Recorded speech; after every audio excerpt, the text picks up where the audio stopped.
So hello everyone, welcome back to the lecture of statistics of class 11, and finally after so long time we are again coming with the next lecture. So in last video when we studied about the individual series. Today's topic we are going to discuss about the discrete series. In discrete series what all we are going to discuss is like same way what we discussed in the first lecture, like direct method, shortcut method and step deviation method. In this too we are going to learn the same thing. कोई difference नहीं है, सिर्फ series change हो रही है. When we studied individual series हमारे पास सिर्फ एक ही डेटा था. Now when we are studying about discrete series हमारे पास दो डेटा अवेलेबल है, उसमें से हमें थर्ड डेटा जनरेट करना है and then we will be calculating the amount. So यहाँ पे हमारे पास स्टूडेंट्स के मार्क्स दिए हुए हैं 10, 20, 30, 40, 50. Now we are having number of students कि 15, 10, 40, 20 एंड 15. इसका मतलब क्या है कि भाई 10 मार्क, कितने स्टूडेंट है जिसको 10 मार्क आए, तो 15 students scored 10 marks, 10 students scored 20 marks, 40 students scored 30 marks, 20 students scored 40 marks and 15 students scored 50 marks. So this is what we have a data right now. Now we have to calculate the mean of this data. पहले जैसा हम लोगों ने formula बनाया था x bar is equals to sigma x upon n, हमारा formula था. In individual series when we studied direct method हमारा फॉर्मूला था सिग्मा x अपॉन n. हमारे पास x था, ये x का हमने टोटल किया, वो टोटल को डिवाइडेड बाय 1 2 3 4 5 हमने किया, एवरेज मिल गया, सिंपल एवरेज था वो. Now we are learning discrete series. हमारे पास दो डेटा है. हमने पहले भी बात की थी कि discrete series, what's the reason of having a data in a discrete format. When we are having a pretty much good amount of data, pretty much huge amount of data, we are trying to do this in a discrete method so that the data gets little bit congested and we can perform the calculations easily, because statistics is all about arithmetical accuracy. And accuracy, बहुत ज्यादा बड़ा data होगा, individually add करेंगे divide करेंगे तो average में गलती हो सकती है. ऐसी गलती ना हो इसलिए हमने एक जैसे मार्क्स वालों को ग्रुप कर दिया है कि जितने लोगों को 10 मार्क है उनका एक ग्रुप, मतलब 15 स्टूडेंट्स, 20 मार्क वालों का, 30 मार्क वालों का, 40 एंड 50 सबका एक ग्रुप हम लोगों ने बना लिया है. तो उसके लिए हमारा पहले तो फॉर्मूला है एंड वी नो दैट हम लोग कैसे लिखते हैं. फॉर्मूला है वो हाईलाइट करके लिखना, वो याद रहना चाहिए. डिस्क्रीट सीरीज की डायरेक्ट मेथड का first formula sigma F x upon sigma F. पहले जो फॉर्मूला पड़ी थी एक्स बार की थी वो थी सिग्मा एक्स अपॉन एन, वो थी इंडिविजुअल सीरीज की. When you are talking about discrete series तो it's sigma F x upon sigma f. F is frequency, x is your data and sigma f is the total of frequency. तो आप बोलोगे कि sir इसके अंदर आपने लिखा तो है नहीं. तो गाइस ये जो मार्क्स लिखे हुए हैं दिस इज एक्स, ये जो नंबर ऑफ स्टूडेंट्स है ये है frequency. Number of students is frequency. इन दोनों का हम लोगों को क्या फाइंड करना है, एफ एक्स. तो एफ एक्स मतलब ये एक्स और एफ को मल्टीप्लाई करोगे तो मिलेगा आपको एक्स एफ और F x, what ever you से, दोनों एक ही है, फिर बोलना नहीं कि सर अलग करवाया था. तो इसको मल्टीप्लाई करो, 15 टेंस 150, 20 टेंस 200, 30 इंटू 40 मतलब 15 tense 150, 20 tense 200, 30 40 4 3s 12 and 100, 40 20s 4 2s 8 and 100 and 50 multiplied by 15 तो 15 5s 75 and 0. ये बन गया आपका एफ एक्स. अभी तो ये हमें इंडिविजुअल एफ एक्स मिला है, हमें फाइंड करना है सिग्मा एक्स एफ. तो सिग्मा कहाँ मिलता है, यहाँ मिलता है जब इन सब का टोटल किया जाए. तो इन सब का टोटल करना है and you know what how we calculate. हम लोग इन सबको बाय हार्ट बाय फिंगर्स ही कैलकुलेट करते हैं. तो 1200 plus 800 comes to 2000, 2000 plus 750 comes to 2750 plus 50 2800 plus 100 2900 and plus 200 comes to 3100. मतलब टोटल 3100 मार्क्स हुए. Now we have to divide sigma F. तो यहाँ एफ है तो इसका टोटल मिलेगा सिग्मा एफ. तो कितना आएगा answer, 15 plus 10 plus 40 plus 20 plus 15. आप लोगों को कैलकुलेट करना आना चाहिए. ये आता है 100. तो ये हो गया हमारा सिग्मा एक्स एफ और ये हो गया हमारा सिग्मा एफ. तो just put it in the formula.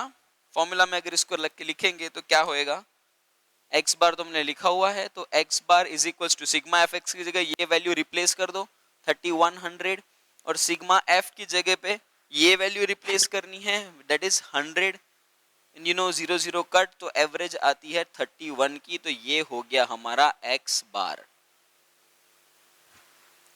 I hope this was very much clear to you guys. क्या था इंडिविजुअल सीरीज के अंदर हमारे पास सिर्फ x था, उसके अंदर हमने क्या बात की थी कि भाई एक स्टूडेंट है फॉर एग्जाम्पल हेत, मैं इंडिविजुअल सीरीज की बात कर रहा हूं, अभी हम रिकैप कर रहे हैं अभी कि हेत के मार्क्स है, तो सिर्फ ये मेरे मार्क्स थे और मेरे मार्क्स का एवरेज करना था, तो हमने इसको टोटल करके डिवाइड बाय 5 कर दिया। जैसे आप आपके खुद के मार्क्स ढूंढते हो, आप एवरेज फाइंड करते हो, परसेंटेज फाइंड करते हो, तो आप इंडिविजुअल सीरीज से फाइंड करते हो।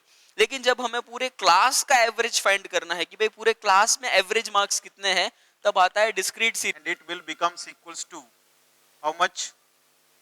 That is c over square root of how much? Mu r into epsilon r. Now look at here, refractive index हमने फाइंड आउट करा n is equal to c by b। तो अगर c by b find out करें तो यही relation मिलना चाहिए refractive index of the medium का, and which is true. Okay, so in this way these are some important points. Now let's move ahead.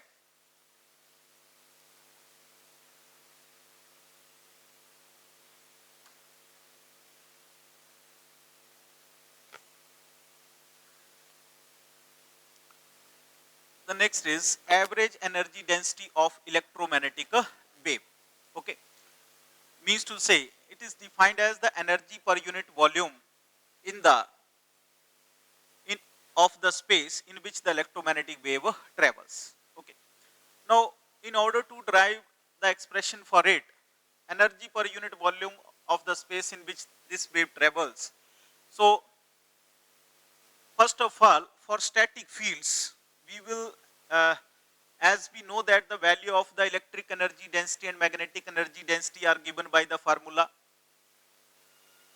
So here we will write as for static field, static electric and magnetic field, magnetic fields, we have the formula, the average electric field density is given by 1 by 2 epsilon naught E square, ये था हमारे पास formula 1 by 2 epsilon naught E square, and average magnetic energy density that was found to be V square over 2 mu naught. Okay, so therefore the total average energy density that will be equals to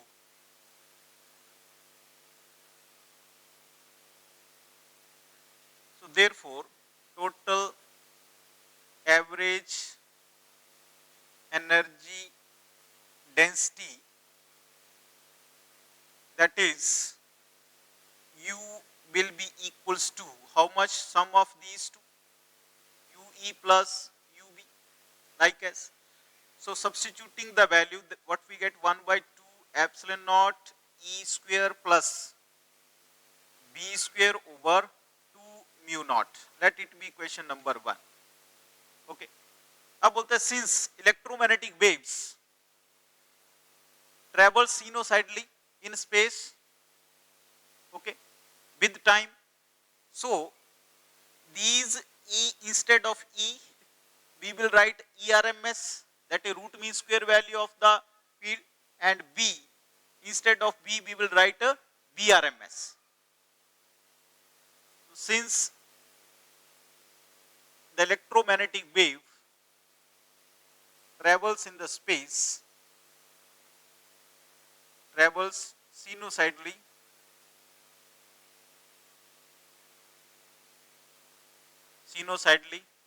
in space with time, okay, so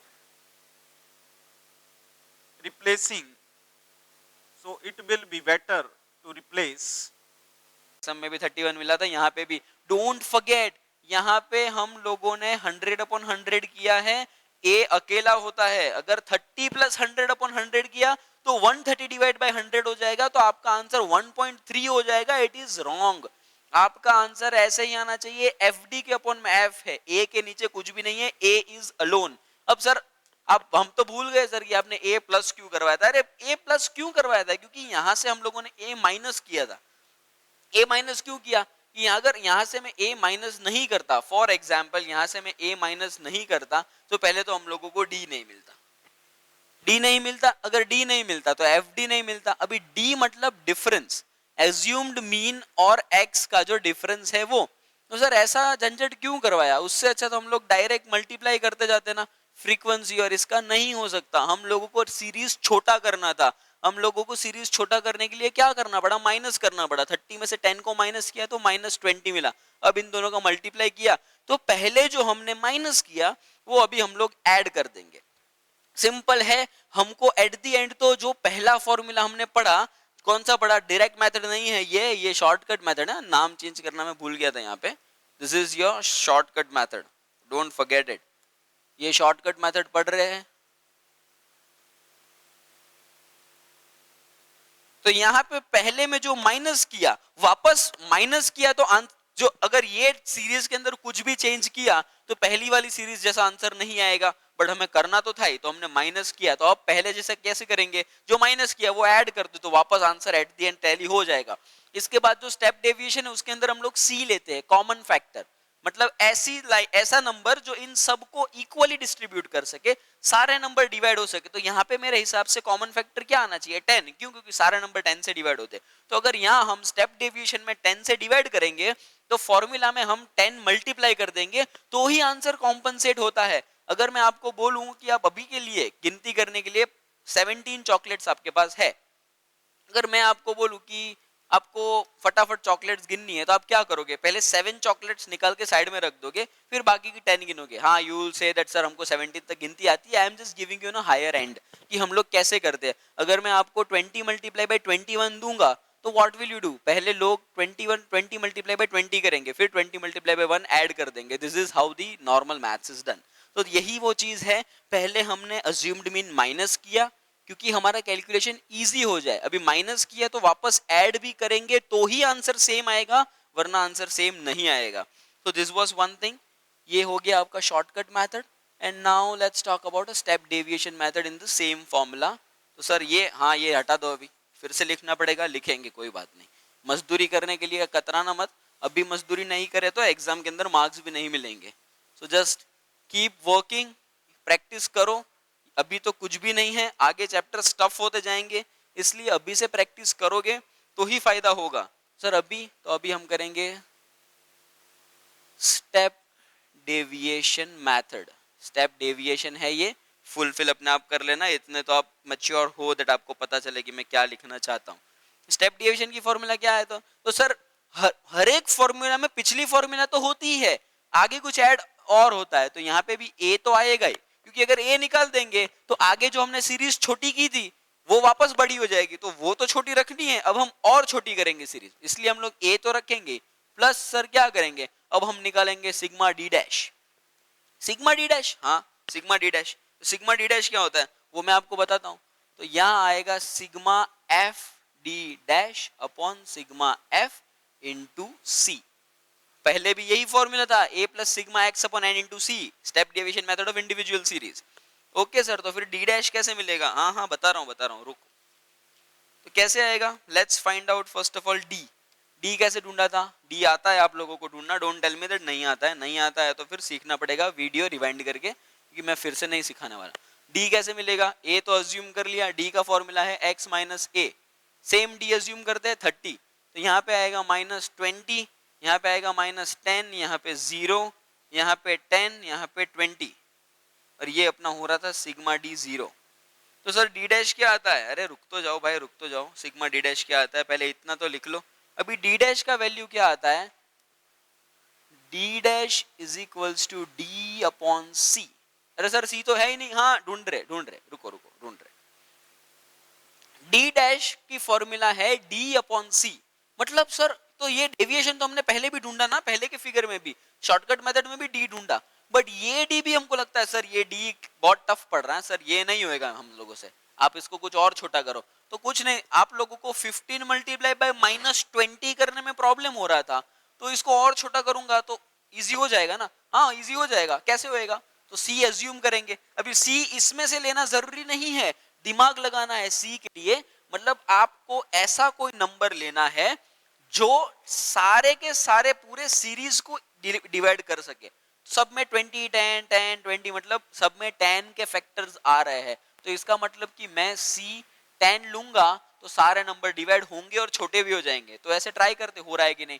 तो क्या करना है, सिर्फ दिखाने के लिए, वहां book में मत लिखना से। तो -20 डी तो है अपॉन 10, तो क्या बचा -2। यहाँ पे 10 रखा तो -1, कुछ गलती मत करना, 0 उड़ा देना पीछे एक एक 0। तो देखो -2 1 0 1 2, क्या किया, -20 -10 0 10 20, पीछे की 0 निकाल दिए। तो अब कैलकुलेशन और इजी हो जाएगा। सर अभी क्या करना है, अभी कुछ नहीं, अभी एफ डी क्या चाहिए हम लोगों को फॉर्मूला में, एफ डी डैश। एफ हमारे पास है, डी डैश भी हमारे पास है। हाँ तो मल्टीप्लाई करो फटाफट, चलो 15 2 जा -30, 10 1 जा -10, 40 0 जा 0 ही होता है, 21 जा 20 एंड 15 2 जा 30। पहले हमारा आंसर आया था -300 -100 220 30। ये 5 है इसलिए आपको इजी लगता है, बट सोचो ये -300 -100 200 500 700, ऐसा हमारे पास 100 सीरीज हो तो 100 स्टूडेंट्स का या 100 मार्क्स का डेटा हो तो कितना लंबा कैलकुलेट होगा। 1 2 3 4 ऐसे लाइन में 100 तक हो तो, 5 है ये तो इसलिए इजी है, बट 100 होगा तो। बट अभी हमारा सीरीज छोटा हो गया